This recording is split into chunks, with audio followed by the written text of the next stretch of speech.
अंतर्राष्ट्रीय महिला दिवस पर हम आपको रूबरू करवाएंगे हमीरपुर जिला की ऐसी दो बेटियों से जो समाज में एक मिसाल कायम कर रही हैं। जी हाँ, इन दो बेटियों ने एक फूड कॉर्नर खोला है और इस फूड कॉर्नर के जरिए अपने परिवार का पालन पोषण कर रही हैं। हमीरपुर बाजार में तहसील कार्यालय के सामने यह फूड कॉर्नर है। मैं आपको यहाँ पर दिखाना चाहूँगा। यहाँ पर यह दोनों बेटियाँ पिछले 1.5 साल से इस कार्य को कर रही हैं और यहाँ पर सिड्डू, मोमोज, सूप और जो फास्ट फूड का यह कॉर्नर है। इन बेटियों से हम बातचीत करेंगे, इन दोनों लड़कियों से हम बातचीत करेंगे, जानेंगे किस तरह से इनका कारोबार चल रहा है, कब से इस कार्य को कर रही हैं। चलिए बातचीत करते हैं, जानते हैं इनके संघर्ष की कहानी क्या है, आखिर किस तरह से इन्होंने यह कारोबार शुरू किया है। नेहा, कब से काम शुरू किया आपने? नमस्कार जी। हमें हो गए 1 साल होने वाला है पूरा अब हमें। और मेरे पापा 25 साल से करते आ रहे हैं इस शॉप में काम। फिर उसके बाद बीमार हो गए तो उसके बाद हमने स्टार्ट किया, क्योंकि माँ बाप को देखने वाला कोई नहीं है।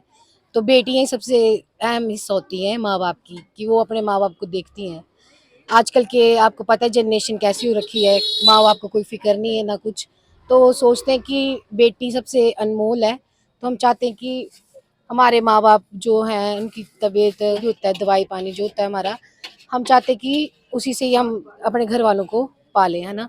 ऐसा नहीं कि जो है सब यहीं से है।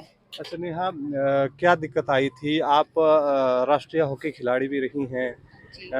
क्या इस बीच खेल छोड़ना पड़ा? कैसे दिक्कत क्या आई थी और कब ये काम किया था शुरू? दिक्कत ये आई थी कि मेरे पास घर नहीं था रहने के लिए, इसलिए मैंने अपनी गेम्स वगैरह छोड़ी और पापा बीमार हो गए। फिर पापा से काम भी नहीं हो पाता था। आपको पता है कॉलेज की, यूनिवर्सिटीज़ की फ़ीस कितनी होती है, क्या एक लड़की का खर्चे, पढ़ाई। फिर उसी टेंशन्स में मैंने सोचा कि नहीं, मैं अपना जो मेरे पापा करते थे फिर वही मैं बिज़नेस स्टार्ट करूं, क्योंकि उन्होंने मेरे स्टार्टिंग में पहले मेरे नाम से खोला था। पूरे हमीरपुर में फ़ेमस था 25 सालों में जो भी था। फिर हमने सोचा कि नहीं, हम अपने पापा के नाम से खोलेंगे।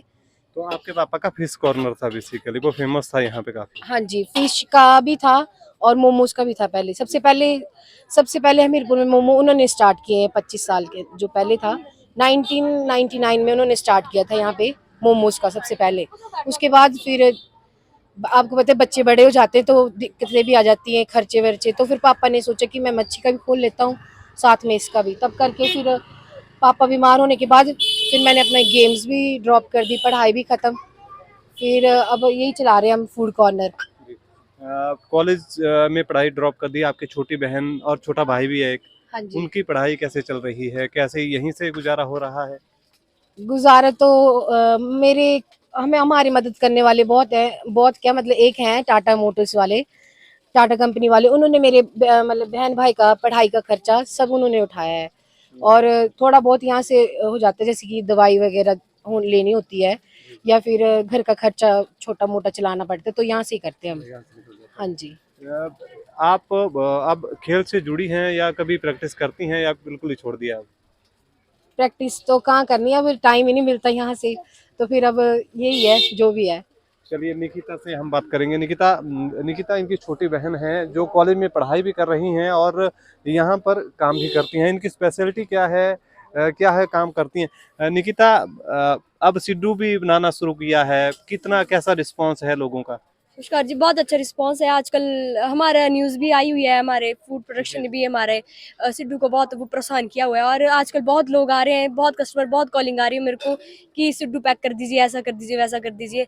सिड्डू को बहुत वो कर रहे हैं हमारे फेमस, मतलब बहुत पसंद कर रहे हैं लोग यहाँ सिड्डू खाने के लिए। आप पढ़ाई भी करते हो, कैसे मैनेज करते हो सारी चीजें? पढ़ाई भी करनी है और फिर यहाँ पे काम भी करना है, किस तरह से टाइमिंग रहती है? सुबह से शाम तक तो दुकान में रहते हैं, फिर जो रात का समय होता है थोड़ा बहुत उसमें पढ़ पढ़ लेते हैं।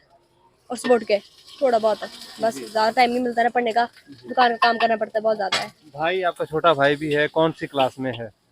छोटा वाला भाई 9th 8th में है ना, उसको पढ़ाई के लिए हम पूरा वो करते हैं, मतलब कि अभी वो पढ़ ले ढंग से। उसको कुछ काम नहीं कराते, मतलब पढ़ने के लिए बोलते हैं अभी तो पढ़।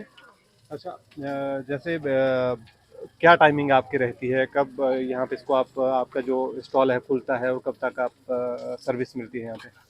हमारा स्टॉल जो है वो 10 बजे खुल जाता है और सर्विस मिलती है 11-12 बजे।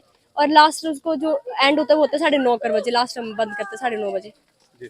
क्या संदेश आप देना चाहेंगे? अंतर्राष्ट्रीय महिला दिवस भी है और तो आप दोनों बेटियों ने परिवार को संभाला है, परिवार का पूरा पालन पोषण कर रही हैं, क्या कहेंगी, क्या संदेश देंगी? मैं यही बोलना चाहती हूँ लड़कियों को कि कभी डरे ना, और ना कभी किसी से मतलब खामोश हो जाएं। बस अपना जो होता है, जो कर सकते हैं माँ बाप के लिए वो करें। माँ बाप ही सबसे बढ़कर है, बाकी कुछ भी नहीं इस दुनिया में। तो शर्माना नहीं, कुछ डरना नहीं, जो जो मना है वो करो, बस घर वालों के साथ रहना। जी। अंतिम सवाल मेरा नेहा से रहेगा। नेहा, यहाँ पे आपको घर की दिक्कत थी, झोंपड़ी में आप रहते थे, अब हाँ जी। पक्का घर बना लिया 1 डेढ़ साल के दौरान, हाँ जी, तो हाँ जी। अब थोड़ा स्टेबल है परिवार? हाँ जी, अब ठीक है, सब बढ़िया है। और पहले थी हमें घर की बहुत ज़्यादा दिक्कत थी, अब तो बढ़िया है। अब हमें मतलब एक छत मिल गई रहने के लिए, हम बहुत ज़्यादा खुश हैं।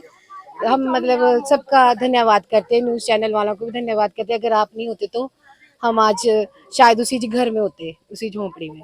चलिए, ये थे नेहा और निकिता, जो अंतर्राष्ट्रीय महिला दिवस पर हमने आपको इनसे रूबरू करवाया है। 2 बहनें हैं जो पूरे परिवार का पालन पोषण कर रही हैं। 1 डेढ़ साल पहले इनके पिताजी बीमार हो गए, जो यहाँ पर फिश स्टॉल चलाते थे, लेकिन उसके बाद इन बेटियों ने यहाँ पर पूरा कारोबार संभाला और इस स्टॉल पर अब जानी जाती हैं फेमस सिड्डू के लिए। फेमस सिड्डू यहाँ पर बनाती हैं। और आपको बता दें कि राष्ट्रीय खिलाड़ी हैं नेहा, और राष्ट्रीय स्तर पर इन्होंने हिमाचल का प्रतिनिधित्व किया है, और इनकी छोटी बहन भी कॉलेज में पढ़ाई कर रही हैं और साथ साथ परिवार का पालन पोषण भी कर रही हैं। ईटीवी भारत के लिए हमीरपुर से कमलेश भारद्वाज।